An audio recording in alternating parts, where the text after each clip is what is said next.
procurement leaders that are great do is that they become translators, and they help each function understand not only what others want, but why it matters. And then alignment for me starts when you create a shared definition of what success is before you start negotiating the individual trade-offs that each function has to recognize they might need to make. And then it's recognizing, and setting the scene that alignment isn't about getting everyone what they want, but it's everyone coming together and agreeing on what matters most. And I think if you can get that alignment clean in your own organization, and obviously the bigger the organization, the more complex it is, the differing functions you're dealing with, the different stakeholders, and you're not just dealing with the way the business is set up, its functions to manage risk, but you're also dealing with the potential anomalies in what people are performance measured on.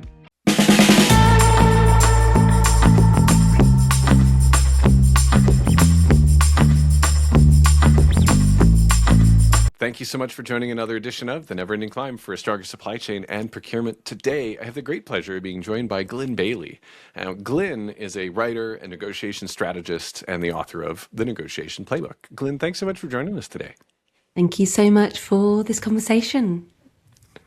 I am always so curious. I celebrate curiosity, and I know that can be a superpower in negotiations. And in the absence of that, or insufficient curiosity, there are these hidden assumptions. How do hidden assumptions shape how a leader runs a business? The hidden assumptions, when I look at how we're navigating in business, is recognizing that every leader is making assumptions that they are rarely questioning. And it could be, for example, a hidden assumption that I've made within myself that I need to have all the answers, or that people can't be trusted. Or it could be that if I want it done properly, I have to do it myself. Or the last time we dealt with that particular supplier, they were unreliable and untrustworthy, so I'm going to approach this conversation with a greater level of scrutiny and with my guard up. And those are just small examples, but they shape how we run the business, because left unquestioned, they become invisible operating systems that we're running our way of negotiating, our operation in the work environment with the people that we work with. And we might think we're making objective decisions, but what we're often doing is reinforcing the old way of seeing things. And what I feel like I've become more and more curious about and fascinated by in my experience, not only in negotiation, but with 2 decades in finance and working with procurement teams, is recognizing that the most powerful negotiation is the one that we have with ourselves. And every external decision that we're making is influenced by the conversation that is happening internally within us first. And I think that negotiation can really skew the way that we look at things. That can make it very difficult for a leader to tell the difference between a strategy problem or people or alignment. Can you tell us about that? Yeah, what I've found is strategy isn't usually the problem. It's the lens that the leader is looking through that often is. And if you want to sort of tell whether it's strategy is the problem, whether it's a people or alignment problem, I'm looking at whether people understand what the strategy is first and foremost. And is it that they understand the strategy and therefore are not acting on it? Because if they know what to do but aren't doing it, then it's rarely a strategy problem. It's a people problem. But before we even get to the doing part, most people don't know how to articulate the strategy. And if you were to ask 5 people in a room what the strategy for the business is, I would find most organizations, whether that's in one team or across different functions, will tell you different versions of that strategy.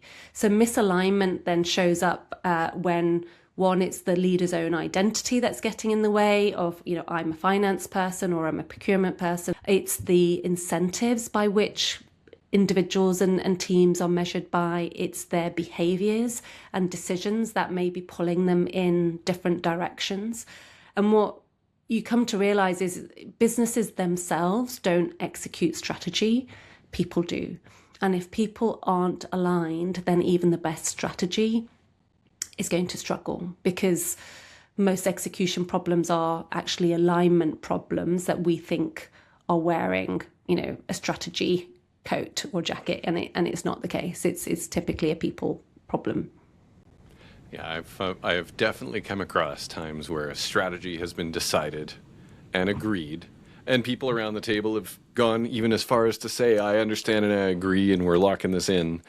And then, 6 months later, 7 months later, somebody's going off and doing something that is not aligned with that strategy and going, oh, but so-and-so said this would help. And you go, that is not aligned. Where on earth would that have come from? Yeah. Do you remember when? And remember how it's documented? And we all said we understood it. How did that happen? And those become some really uncomfortable conversations that I think there's a natural bias for some leaders to avoid that. And I know for you and I and for other people that we look up to, I think there's this fairly common belief, or even in some cases agreement, that our success ends up being directly correlated to and often caused by our ability and comfort to go have those uncomfortable conversations. That feels like something where I'd love to hear your advice on what a leader really needs to remember about this.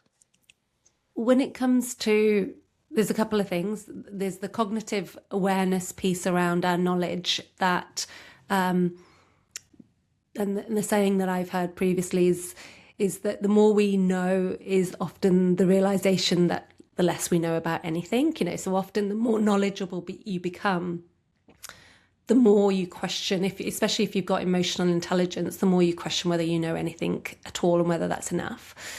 Also, when it comes to avoidance, it's not necessarily the conversation that has to happen itself that's the problem. It's the meaning that we make about that conversation that needs to happen. So if we think by having that conversation there's going to be conflict, it's the meaning we're making about what that conflict will then lead to. And is that a conversation that we want to lean in because I can trust my ability to navigate a conflict, or I don't trust my ability to navigate a conflict? And I often think the conversation is directed outwards around what's the strategy to maintain the state of the other person when you're wanting to have a conversation that might be uncomfortable, difficult, awkward. But the first state we have to manage is our own. And if that avoidance is coming from anywhere, it's coming from, again, an assumption that's hidden somewhere in our history where we've had an interaction and it may not have gone so well, and now we've made every future interaction carry the same meaning thread all the way through it. So we stop ourselves from leaning in because our brains are shortcutting. When this happened last time, this is what the result was, and we're not questioning whether the likelihood of that is actually true, whether we're the same person, whether our experience is the same, and whether the context is really as confronting as we might think it is. The two things come to mind as you're saying that. One of those is lyrics from a song I quite enjoy, and the piece is from Kanon. And any man who knows a thing knows he knows not a damn thing at all. Oh, amazing! And yes. With a 14-year-old son, I find myself starting most of my conversations with him with the sentence that sounds like, "I know you know this already." And in about 10 years, you'll know you didn't know anything, or start to open to the idea. I love that. Yeah, I love that. I think he started giving me a funny look when I play that song, lately. As I may have been playing it a little more lately. The Um, fact that you with had the us with us lyrics just on, yeah, that's yeah, great. with a little smile his way. Yeah, Just be really subtle about it, Dad. Thanks. Um, absolutely. But I still feel like it's my life mantra. I don't know anything. The more I know, the less I know about anything. I think it also goes with the that staying curious, and Mm. I I love the way that you framed the negotiation with yourself and the beliefs that can hold you back, because some of them are no Mm. longer true, that Mhm. can get in the way of you having a conversation that helps unlock something really meaningful. Yeah. And often there's things that you don't see or don't understand, but you won't see or understand until you have the conversation to say, look, this happened. There's several leaders that I've had the privilege of getting to know and work with that have really epitomized something that, and I know you help share, and I know Mm. there's echoes and parallels in work from people like Brene Brown, who Yeah. talks about having a rumble to go Yeah. and bring that out. And there's a few leaders that I've had the privilege of getting to know and work with that really do that tremendously well. It is so Yeah. powerful. And Yeah. so there's the negotiation playbook. There's work from Brene Brown. There's others Yeah. to help us, to give us a frame, a playbook that helps us get out of our own way. Very much so. Yeah. In the world that we're in now, with AI and technology taking on so many of the areas and the tasks that otherwise might have been left to a human, it's even more imperative that we take the time to understand ourselves. And I Yeah. think if you then understand yourself, what's holding you back, what's getting in the way, the conversations you're avoiding, the meaning that you're making about the context you're in now based on memories that have been impressioned from the past, the better we get to be present with the leadership, rather than defaulting to an old operating system that won't actually serve us anymore. Quite. I think this is a great time to think about in supply chain, in procurement. Mm. Sometimes you're under operations, sometimes you're under finance, sometimes you've got kind of a foot in both canoe, if you will, Yeah. and that can feel a little stretching from time to time. I think there's a sense of alignment that leaders Mm. need to help create and facilitate. What advice do you have there, Glyn? I think from my time in corporate and working with teams now from the outside in, what I've observed is that the mistake we all have made or continue to make is the assumption that everyone wants a different outcome. All right. And I think most people working for the same organization actually want the business to succeed. Right. And what they're actually optimizing for is different risks. And I think what procurement leaders that are great do is that they become translators, and they help each function understand not only what others want, but why it matters. And then alignment for me starts when you create a shared definition of what success is before you start negotiating the individual trade-offs that each function has to recognize they might need to make. And then it's recognizing, and setting the scene that alignment isn't about getting everyone what they want, but it's everyone coming together and agreeing on what matters most. And I think if you can get that alignment clean in your own organization, and obviously the bigger the organization, the more complex it is, the differing functions you're dealing with, the different stakeholders, and you're not just dealing with the way the business is set up, its functions to manage risk, but you're also dealing with the potential anomalies in what people are performance measured on. So if you start to understand most people are driven by whatever reward mechanism they're getting, that could be a reward mechanism within the corporate structure and the hierarchy and more objective measures, or it could be an internal reward mechanism of I just want to look good. And I want my status and my significance to be maintained. So look for where the internal or external reward mechanisms are. And then before trying to convince anyone of your agenda, seek to understand what the map is so that you then learn how to collectively navigate the terrain. I think that seek to understand Yeah, that tie in with curiosity, yeah, that the frame and the language, and sometimes incentives carry their own language, yeah, and they sometimes do. the incentives and background that we bring with us. Yeah, Somebody who grew up turning a wrench will look at procurement very differently from somebody that came up through finance yes, and or internal audit.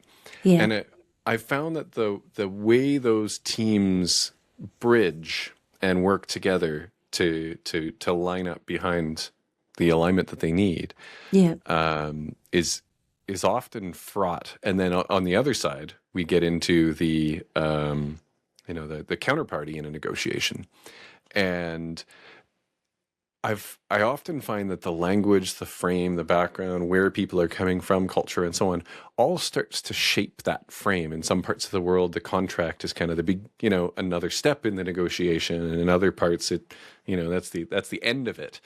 And these factors that we were talking a little bit about, accents and language, yeah, all start to frame what does a word mean. And, well, culturally, linguistically, it means very different things, and then can have a little tricky to translate. These different frames, languages that we bring with us, shape the way we negotiate with ourselves and shape how comfortable we are, either in a more authoritative or more egalitarian organizations. They can really hold us back, or they can really help us dig deep to understand what really matters. yeah, What advice would you have for folks in navigating this pretty tricky dynamic? yeah. I think when we're talking about frame, one of the key things that I've learned over my career is to recognize that when you determine the frame consciously and share what the frame is consciously with others, it becomes much easier for people to then look at you through that frame. So, for example, if English isn't your first language and culturally there's nuances that your counterparty or a supplier that you're dealing with may not be aware of, being able to label that and say, in my language, you might hear me say certain things that you might be confused by the meaning of. If you're uncertain, English isn't my first language, please give me the opportunity to respond and clarify and correct. Don't make an assumption, because this is what I'm thinking in one language and speaking in another, right? So just being able to give people the frame through which they now need to look at you at becomes really, really helpful. Also, I think when you're recognizing your own frame, and it's the past frame of, I've grown up in an environment where I've worked hard to get to where I am now, and I'm now at the table with people that I've admired from afar, and I might feel like I'm less deserving or worthy or whatever narrative you want to attribute to why you feel less than in an environment where you're an equal peer or an equal seat holder. The conversation with self is to recognize the frame of your past isn't the frame of your future, and who you are being today needs to be determined by the future frame you're holding of yourself. So if the future frame is, I want to be a procurement director, I want to lead procurement teams, and I want to deliver great value for my business, you want to look through what would that future leader be choosing in their actions, behaviors, their language, their way of interacting with people. That helps orient your current behavior today. So I think that's what occurs for me is the framing it for the other person first, but also then framing it for yourself, so that the actions and behaviors you demonstrate are actually in alignment with the future and the outcomes that you want. There's a couple of things I really love about that. One of them gets to the name it, right? Name it and frame it. Yeah, And there's all sorts of opportunities to dig into kind of, how to handle conflict or difficult Yeah. situations that help reinforce that. Yeah. And then the other piece that comes to mind is this sense of, and this the never-ending climb, become the Yeah. person that can leave the world better than you found it. And to Yeah. do that, it takes a lot of work, Mm. starting inside, Yes. and to go and to become the person Hmm. that is ready for that, that you can do that, that you can then share that and help others learn from that. I think is a wonderful, wonderful thing to emphasize, because there are a lot of leaders out there that are tremendously, tremendously capable. Yeah. And some of them hold themselves back through some sense of, fear or anxiety, or sense Mm. of, in misplaced inadequacy. And I Mm. emphasize misplaced for many of, those people that I really admire. Some of them work for me, where, maybe a few years ago they were feeling like, well, I don't know if I'm allowed to do that. I'm like, well, why not? Mm. What would happen if you did? Well, they might say no. Okay. And then Yeah. what? This idea of, is there any reason that you shouldn't ask? Because this opening towards those challenging conversations are really, really a first step. One of my other favorite questions, Glyn, is, what would you tell yourself earlier in your career? What would you tell an emerging leader in Mm. the supply chain and procurement space? I have done a deep amount of work on myself over the years, and in alignment with the podcast name of The Never Ending Climb, that's what it absolutely is. Learning more and more about myself. And I think the one thing I wish I'd realized earlier in my career is that my career wasn't determined by how hard I worked. It was Hmm. determined by how clearly I saw myself. Because for years, I thought my work, whether it be in finance, influencing, negotiating, was about influencing other people and getting outcomes, which, yes, that was absolutely a part of it.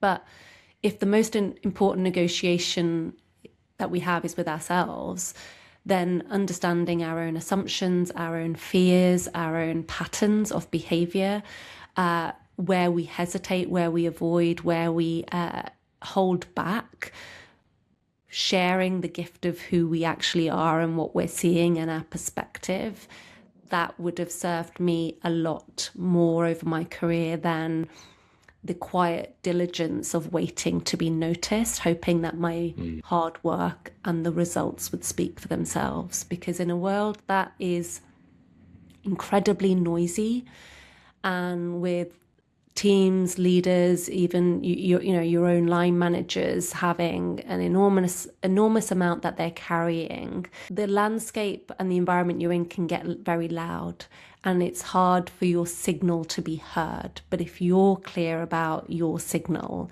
then your ability to get out of your own way to make that signal land and to be received, not just transmitted, becomes incredibly valuable. It sure does. Yeah. And I think that ability to put the time and the energy into the clarity of, who we each are, Yeah. and what matters to us, and who is in there deep inside, and just helping that, go share that with the world, like we're doing right now. Yeah, very much so. And also, I think, you'll have experienced this with the different leaders that you've worked with, is and very much from a deeper, more philosophical level. I come to the place that I realize every single being that is currently on this planet has a unique perspective because of their life history, their experiences, the way they've interacted with the world. And when we dull what we see because we're trying to be the same as what others are, even if they're ones that we admire, we soften the impact we could have, because it's our perception and our lens of the world that actually contributes something unique and different that could crack open a very different way of solving a problem, a different outcome for the business, a different interaction with a relationship. And I think so we shouldn't be as afraid, although it's natural because our survival instincts require us to scan for threats on a daily basis. But Yes. recognizing the world we're living in now isn't one full of immediate danger threats for at least a large proportion of the world.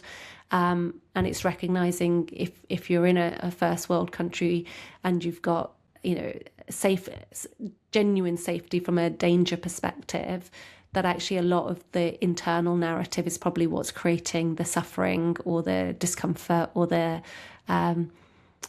outcomes you want to be seemingly further away than they actually are. Yeah, the expression, that's a first world problem. Yeah, It's, exactly right. So true. yeah. Such a pleasure, Glyn, having you join us today. Thank you so very much. And I Thanks, know your Sean. book, The Negotiation Playbook, Yeah. is available, easy to find online. Yes. And I know you are also easy to find if somebody wants to reach out to you. Very much Um, so. Yeah. so, Glyn, thank you so much for joining us today. And Thank you. thanks for sharing your wisdom. And for everyone watching, this has been another edition of The Never Ending Climb for a Stronger Supply Chain and Procurement. See you next week. Thank you.